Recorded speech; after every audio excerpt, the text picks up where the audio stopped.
बोलो।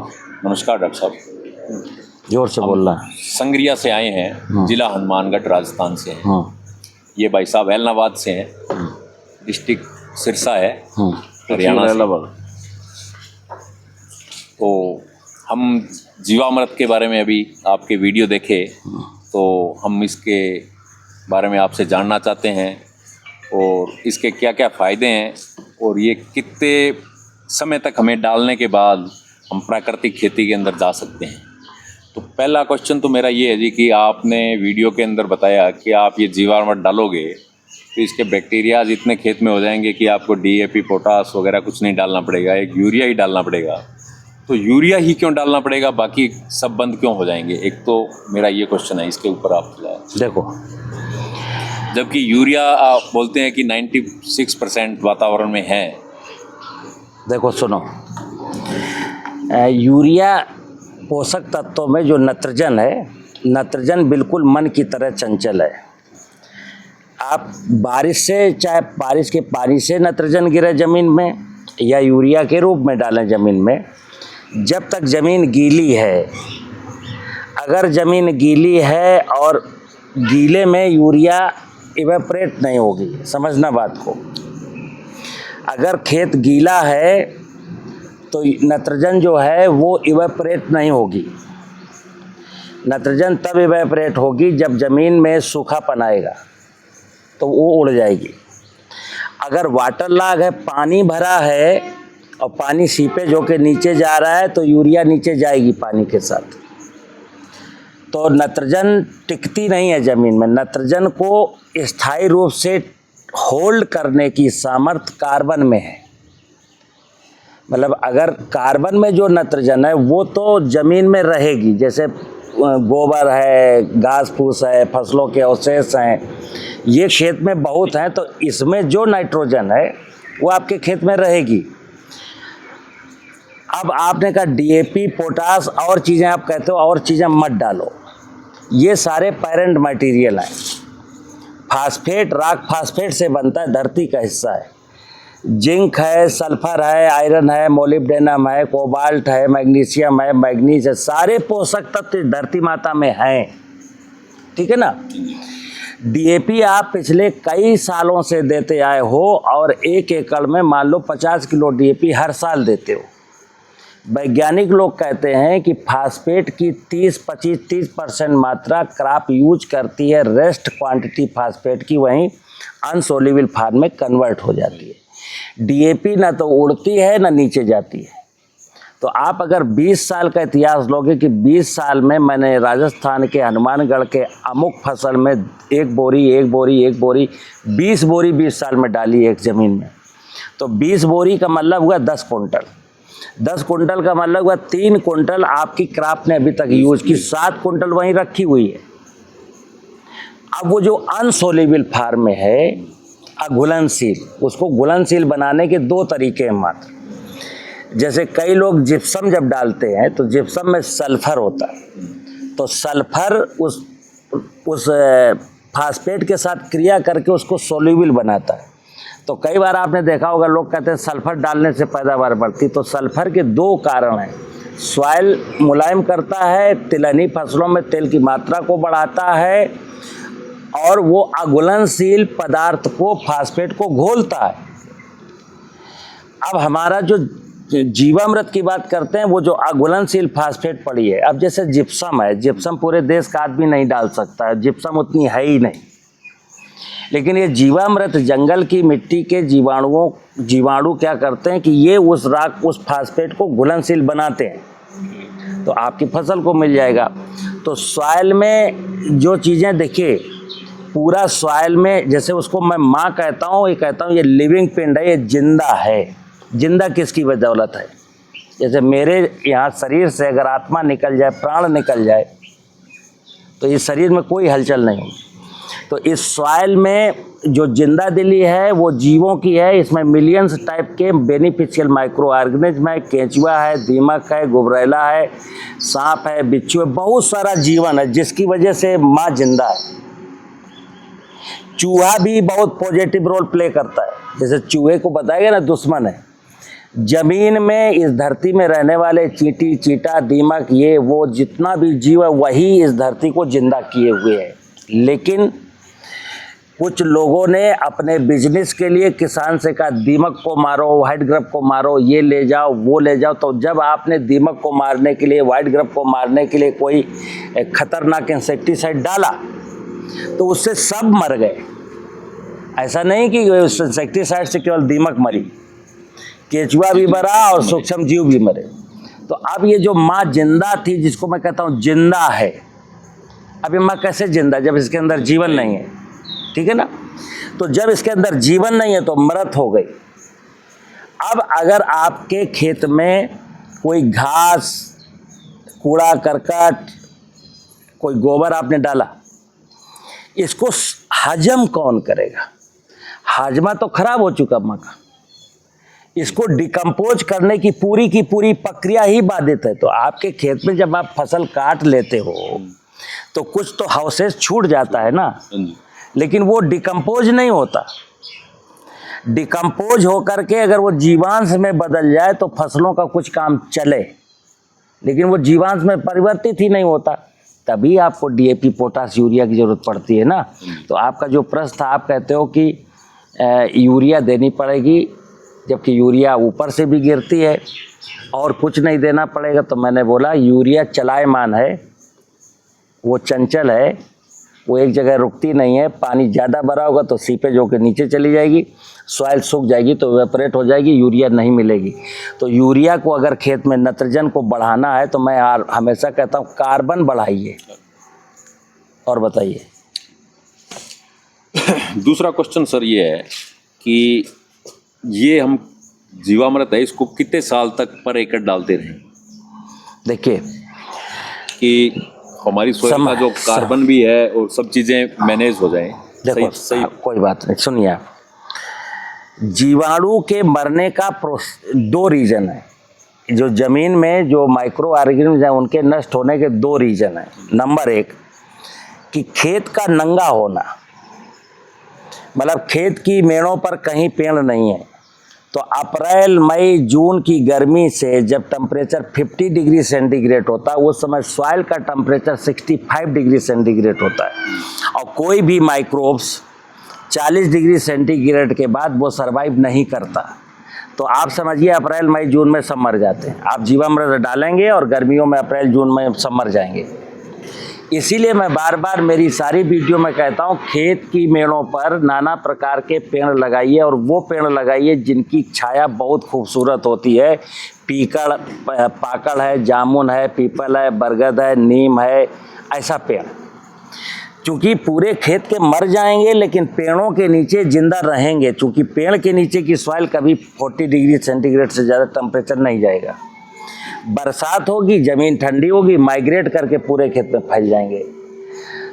तो एक तो खेत की मेड़ पर पेड़ जब तक नहीं होंगे कंटिन्यू डालना पड़ेगा। इसलिए मैं कहता हूँ खेत की मेड़ों पर चारों तरफ अच्छे पेड़ लगाइए। दूसरी चीज़, जिस दिन आपने सॉइल में ये पेस्टिसाइड डालने बंद कर दिए, दूसरे मरने का कारण है पेस्टिसाइड।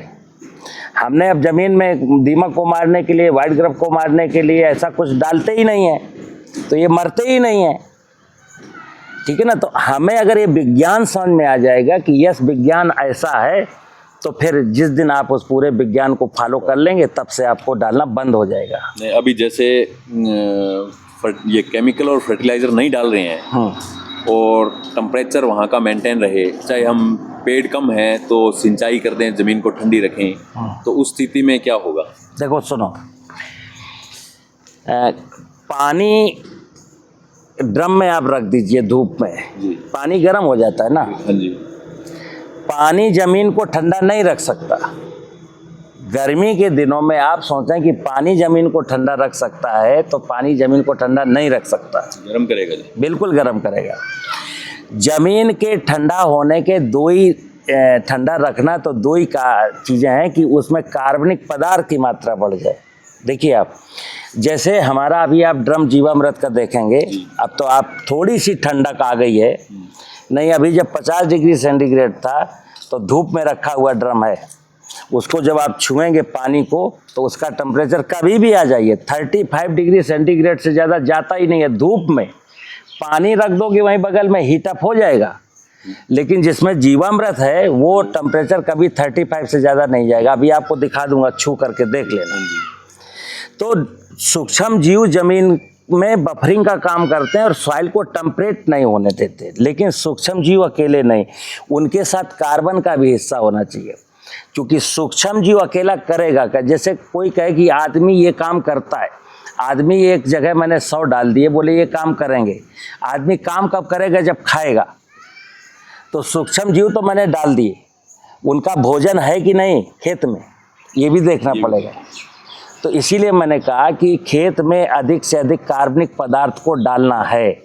फसलों के अवशेष में आग नहीं लगानी है, उसको खेत को रिटर्न कर देना है। जब खेत की चीज़ खेत को रिटर्न करेंगे तभी वो माइक्रो ऑर्गेनिज्म कुछ बना पाएंगे। एक दरअसल है कि ज़मीन एक बहुत बड़ी इंडस्ट्री है जिस पर सारी दुनिया भर की इंडस्ट्रियां डिपेंड करती हैं। ज़मीन की इंडस्ट्री जिस दिन डाउन होगी तो सारी इंडस्ट्रियां फेल हो जाएगी। आपको कोयला यहीं से चाहिए, आपको सारे मिनरल्स यहीं से चाहिए, आपको पानी यहीं से चाहिए, आपको कार्बनिक पदार्थ यहीं से चाहिए, आपको फूड मटेरियल यहीं से चाहिए।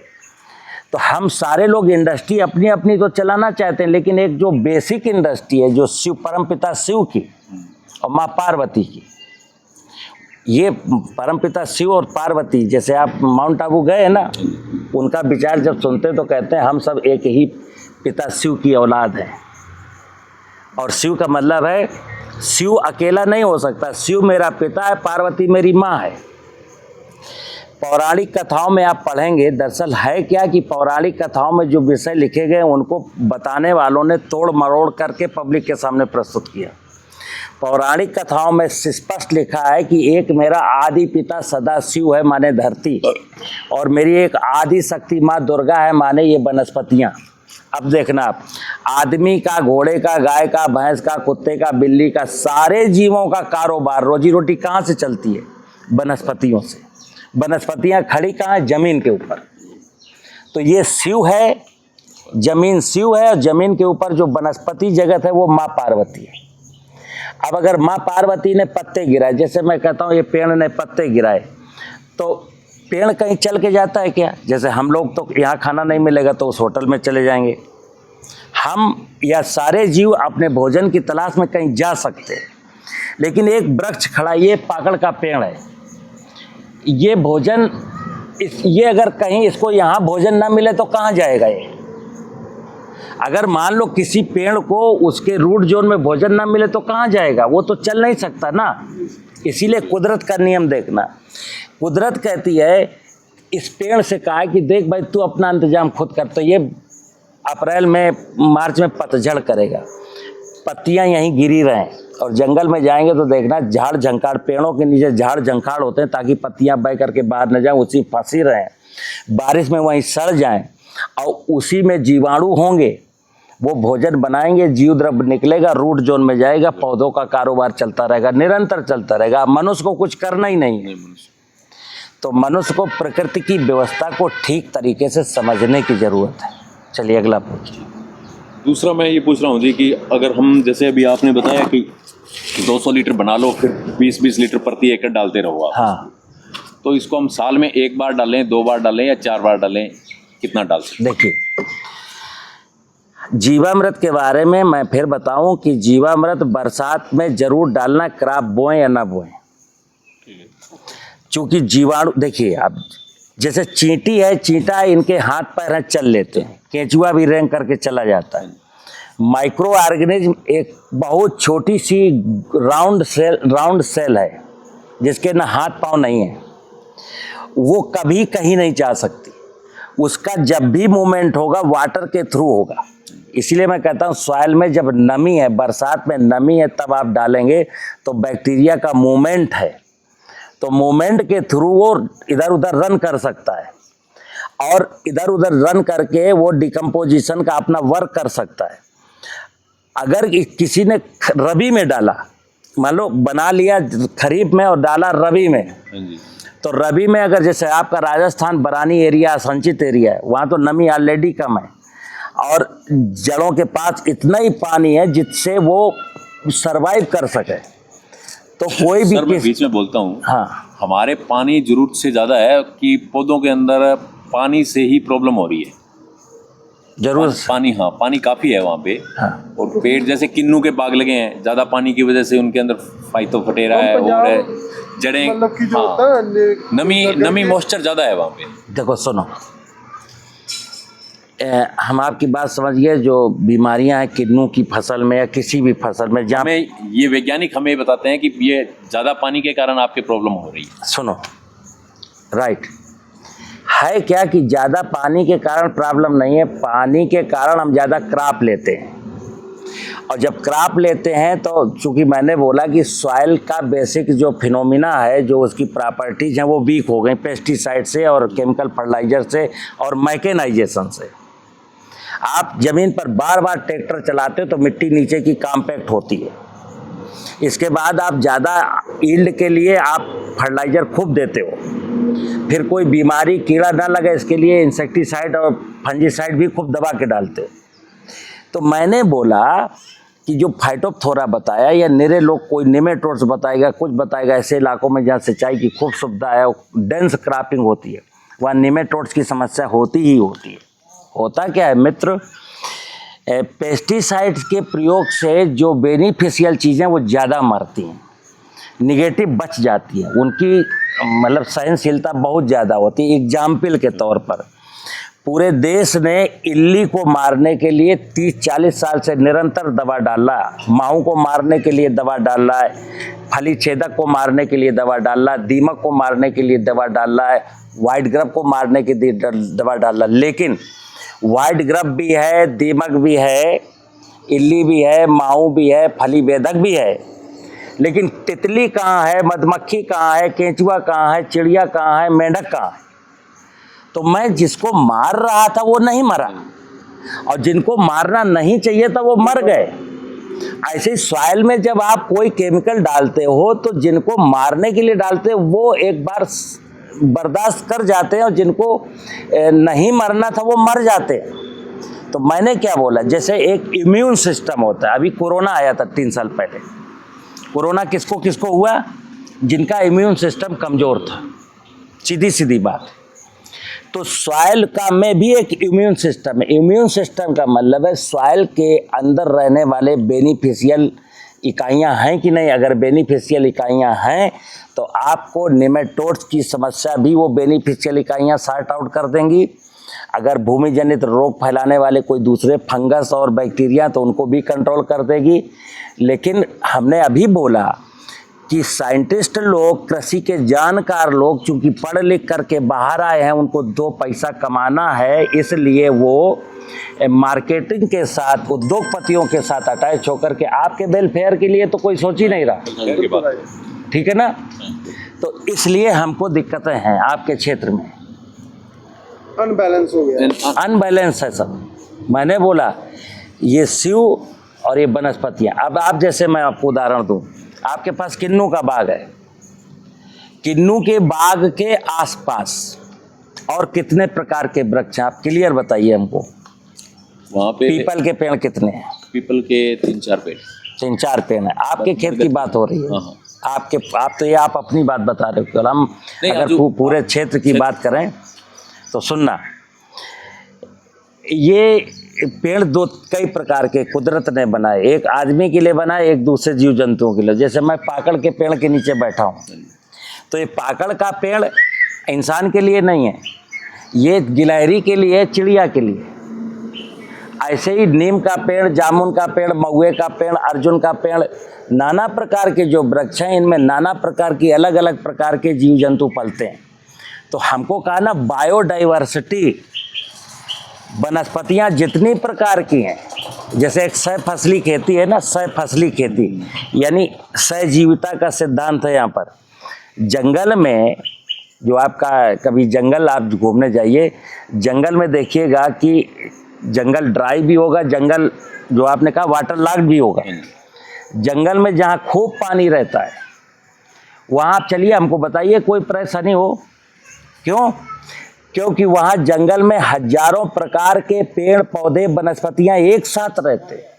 अब हम केवल अनार का बाग लगाते हैं। वैज्ञानिकों ने कहा इसको बिल्कुल नीट एंड क्लीन रखना, कोई वीड्स मत रखना, तो किसान बिल्कुल साफ खेत, नीचे नंगा खेत दिखता है, बस वो अमरूद का झाड़, अनार का झाड़, किन्नू का झाड़। तो अकेला एक वनस्पति अकेले नहीं जी सकती मित्र, उसको भी अपनी 15-20 वनस्पतियों से दोस्ती होनी चाहिए,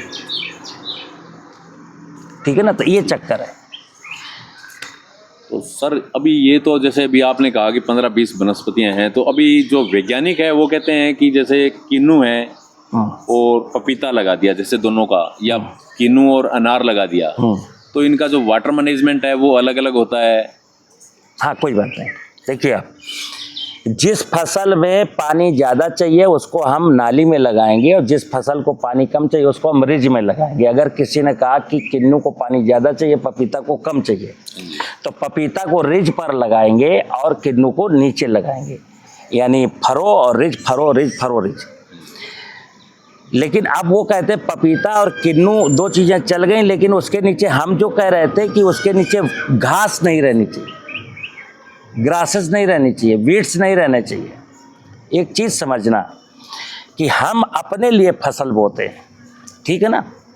किसान क्या करेगा, अपने लिए बोएगा ना, वो बकरी के लिए बोएगा, वो चूहे के लिए बोएगा, सांप के लिए बोएगा।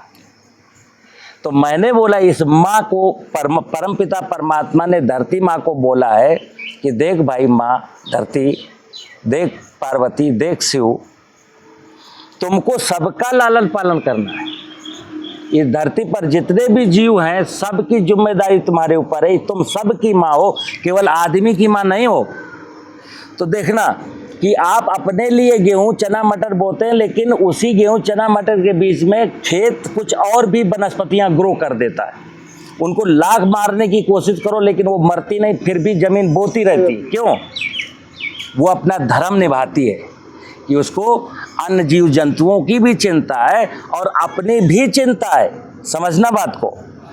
एक माँ ने जिसने अपने बच्चे को जन्म दिया है, अभी तक तो 4 रोटी खाती थी, लेकिन जब बच्चे को जन्म दे दिया है तो अब वो 6 रोटी खाएगी, क्योंकि उसको मालूम है बच्चे को दूध पिलाना है। तो इस माँ को पता है कि हमें इतने जीवों को पालना है, मनुष्य को भी पालना है, इसके लिए ये खुद मैनेज करती है कि इतनी ग्रासेस हो जाएंगी, खरपतवार हो जाएंगे। किसान खरपतवार तो ले नहीं जाएगा, वो यहीं सड़गल जाएंगे, तो मेरी स्थिति मजबूत हो बनी रहेगी।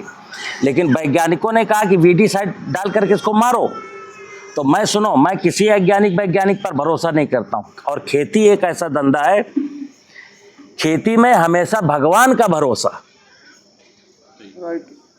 खेती माने भगवान का भरोसा, और भगवान का मतलब भूमि, गगन, वायु, अग्नि और नीर। तो चुनिए, सूरज मेरे बस में नहीं है, सूरज को हटा दीजिए, गगन आकाश को हटा दीजिए। 3 चीजें मेरे मन में रहनी चाहिए, धरती की फर्टिलिटी, पानी की उपलब्धता और जंगल। पानी, जंगल और जमीन, और फिर पालतू जानवर।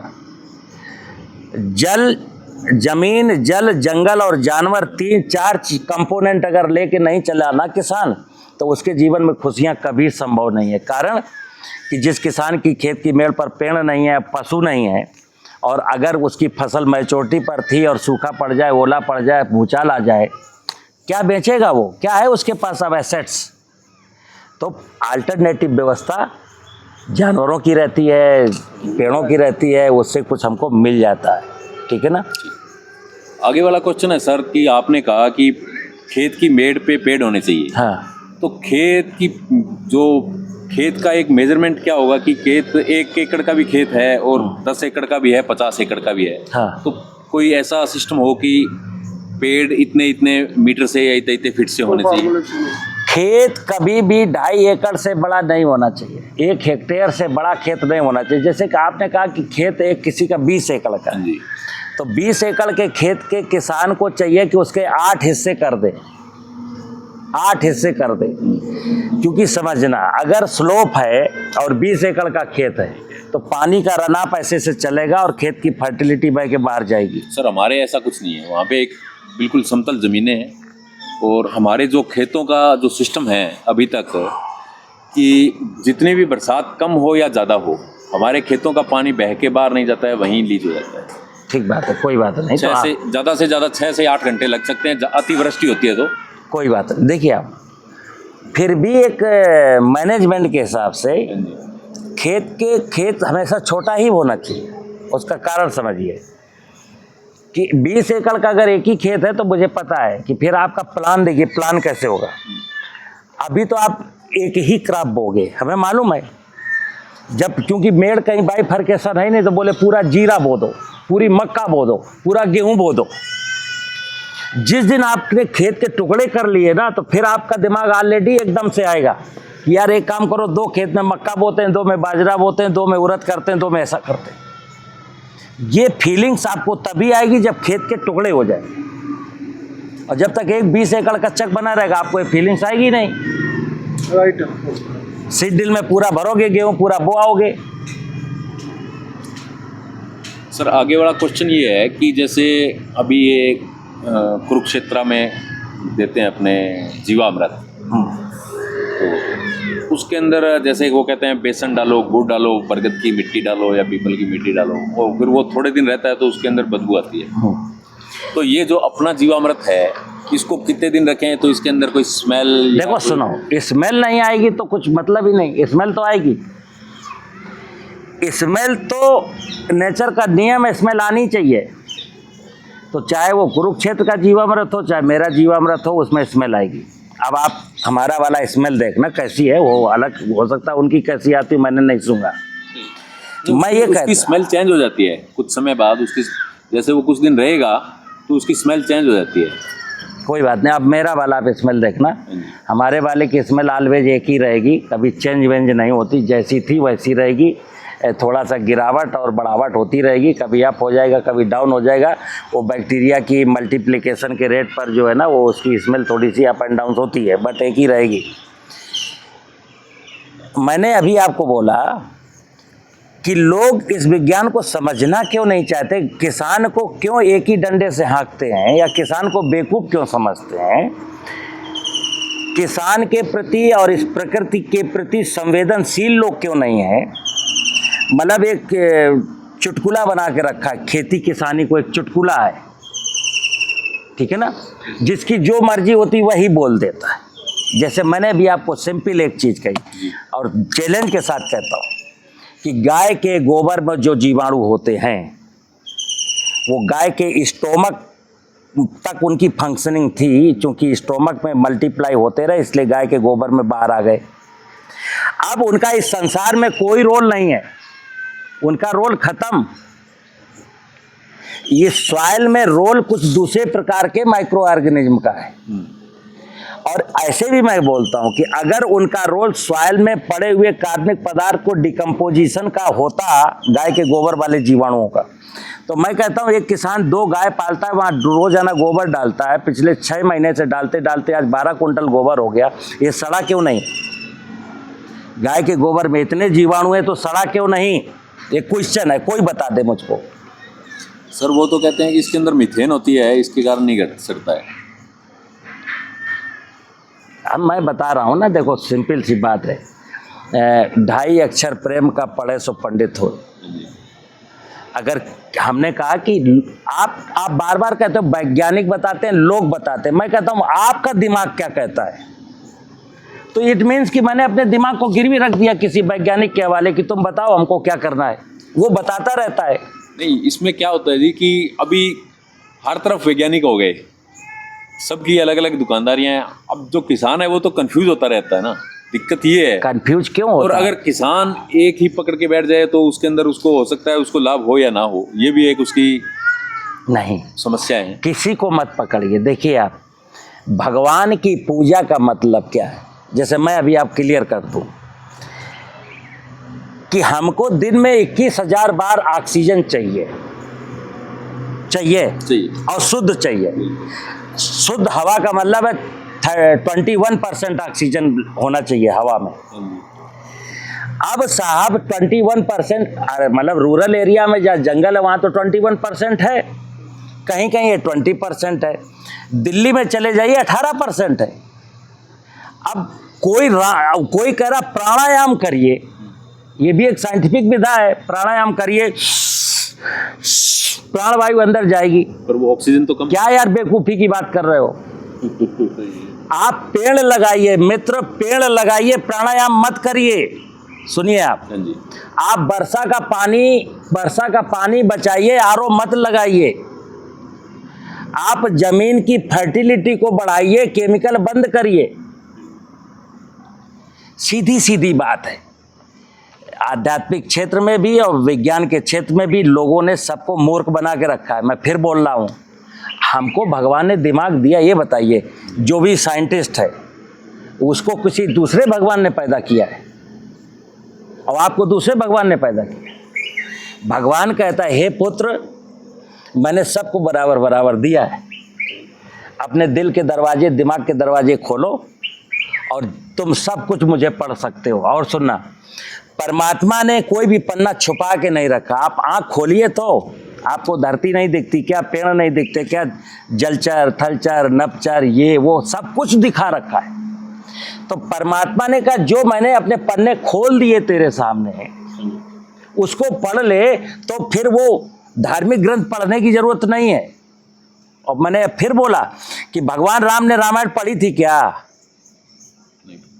हम तो रामायण पढ़ने को मिल गया, लेकिन हम राम बन पाए क्या? रामचंद्र जी तो भगवान राम बन गए बिना रामायण पढ़े। और हम कितने सौभाग्यशाली हैं कि उनका जीवन चरित्र मुझको पढ़ने को मिल रहा है, फिर भी रावण नहीं बन पा रहे। श्री कृष्ण ने महाभारत पढ़ी थी क्या? लेकिन धर्म एवं सत्य की स्थापना के लिए उनको ज्ञान कहाँ से प्राप्त हुआ? किस गुरु ने दिया उनको? और सुनना, उनके गुरु महाभारत में देखिए, कौरवों के, पांडवों के गुरु अधर्म पक्ष के साथ खड़े थे।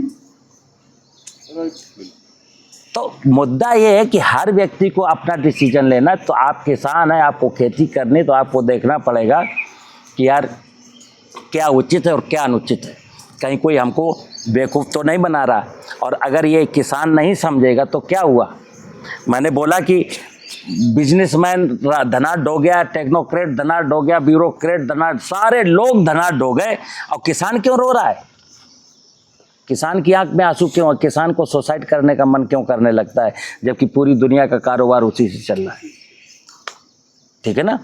तो चलिए मैं आपको जीवामृत दिखा दूं। कोई और एक क्वेश्चन और है मेरा, हाँ, कि अभी जैसे हम 2018 से ये फर्टिलाइजर केमिकल अब हमारे खेतों में मैंने बंद कर रखा है, और मेरे जैसे 12 क्विंटल गेहूं प्रति बीघा हो रहा है। जैसे आप ले लो, एकड़ का लोगे तो 20 क्विंटल, 18-20 क्विंटल के आसपास आ जाता है। हाँ, तो उतनी गेहूं हो रही है, उतनी ही गेहूं जो केमिकल वाले कर रहे हैं उतनी उनके हो रही है। तो अब मैं ये अपना जीवामृत उस सोइल के अंदर और डालूंगा, तो उससे मेरा प्रोडक्शन कोई अप होगा? नहीं होगा। आजू बाजू के किसान हैं उनको कुछ और। सुनिए आप ये मैक्सिमम प्रोडक्शन की ओर हैं। 50 क्विंटल प्रति हेक्टर का मतलब एक एप्रोप्रिएट प्रोडक्शन। देखो मित्र, दो चीज़ें हैं, एक वॉल्यूम देखना है, एक वॉल्यूम है, एक क्वालिटी है। आपके भोजन में टेस्ट आप स्वयं बताना, आपके भोजन में वो टेस्ट नहीं है जो आपकी फीलिंग्स 40 साल पहले थी। क्यों? मैंने फिर बोला, प्रोडक्शन को आप कुंटल में, क्वांटम में मत ले जाओ कि उनका 50 मेरा 50, जीवामृत डालूंगा तो क्या मेरा 60 हो जाएगा। आप ये देखो कि भोजन खा करके मुझे कैंसर ना हो। तो ये सॉइल जितनी हेल्दी होगी, टेस्ट वैल्यू बढ़ेगी। अब टेस्ट वैल्यू का नंबर है। जैसे एक चीज़ और बता दूं, आज देश में किसान कहता है कि वो प्रोडक्शन बढ़ाना है, सारे लोग कहते हैं प्रोडक्शन बढ़ाना है। प्रोडक्शन, जब पूरे देश के 14 करोड़ किसान प्रोडक्शन बढ़ाएंगे, दूसरी तरफ फिर आंदोलन करेंगे रेट का। यार कैसी पागलपने की बातें हैं। अर्थशास्त्र का नियम पता है कि मार्केट में सप्लाई एंड डिमांड के हिसाब से जो है मूल्य डिसाइड होना है। तुम देश को 70 मिलियन टन गेहूं की ज़रूरत है, 120 मिलियन टन तुमने गेहूं कर दिया। 10 मिलियन टन टमाटर की ज़रूरत है, 20 मिलियन टन टमाटर पैदा कर दिया। फिर टमाटर फेंक रहे हो, रो रहे हो, मातम मना रहे हो। तो अब आज मैं कहता हूं किसानों से कि आप प्रोडक्शन बढ़ाने वाला दिमाग से हटा दीजिए। अब ये आप दिमाग में लाइए कि प्रोडक्शन की क्वालिटी कैसी है, मेरी सॉइल की क्वालिटी कैसी है, मेरी बायोडाइवर्सिटी कैसी है और मेरी हेल्थ कैसी है।